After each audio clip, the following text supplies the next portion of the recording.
En politique, il faut avoir l'esprit de compromis en plaçant l'intérêt du pays au-dessus des intérêts des partis politiques. C'est ce sacrifice qui fait les grands hommes. Au sein d'un parti politique, les ténors peuvent avoir le courage de dire au premier dirigeant du parti ce qui est convenable ou logique de faire, non seulement dans l'intérêt de ce parti mais surtout dans celui du pays. Il en est de même pour le dirigeant d'un pays lorsque c'est l'intérêt de ce pays qui l'exige. Quand on prend par exemple le cas du président américain Joe Biden, rien ne l'oblige constitutionnellement à renoncer à sa candidature à quelques mois seulement des élections présidentielles de novembre 2024. Mais vu son âge qui constitue un obstacle pour sa victoire, les ténors du Parti démocrate lui ont demandé poliment de céder à un autre qui pourra battre son adversaire Donald Trump. Finalement il a écouté les voix qui se sont levées au sein de son parti. Il a eu le grand courage d'abandonner cette course pour le second mandat à la Maison-Blanche, d'abord dans l'intérêt de son parti politique et ensuite dans celui de son pays. Les Américains l'ont beaucoup apprécié pour cet acte patriotique très fort. Aura-t-on ce courage dans un pays en Afrique, surtout au Togo dans son propre camp? C'est ce courage qu'il faut apprendre à avoir. Au Togo, les ténors du parti UNIR ne peuvent-ils pas conseiller leur chef du parti qui est aussi président de la République dans l'intérêt de leur parti UNIR et surtout dans celui du pays, le Togo, de renoncer au poste du président du Conseil des ministres quand les institutions de la Ve République seront mises en place?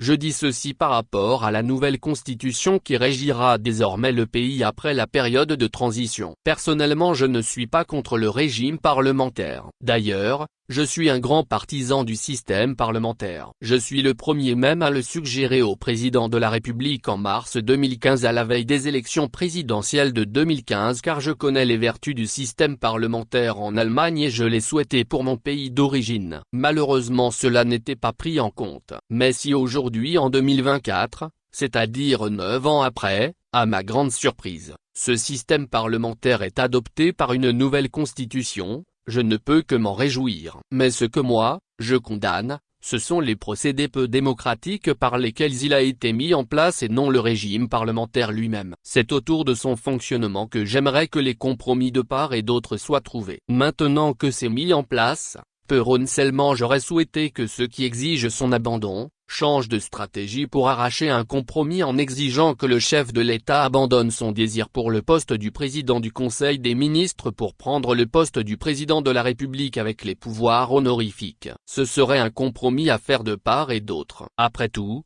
il faut savoir que si certains ne veulent pas le régime parlementaire, c'est parce qu'ils considèrent que ce régime parlementaire permettra à Faure Gnassingbé de se maintenir au pouvoir au-delà de 2030 s'il devenait président du Conseil des ministres. Donc, qu'il accepte de faire des compromis ou que les ténors de son parti le lui conseillent. Le pays a besoin d'avancement. Le régime parlementaire est un bon régime pour un pays car il limite les pouvoirs que détient le président de la République dans un régime semi-présidentiel ou présidentiel en renforçant les pouvoirs des députés. Économiquement, c'est aussi bon car au lieu de 2 élections à coût des milliards, on fera désormais une seule élection. Par contre, pour qu'on puisse jouir des bienfaits du régime parlementaire, il faudrait mettre des conditions de démocratie irréprochables pour le faire fonctionner.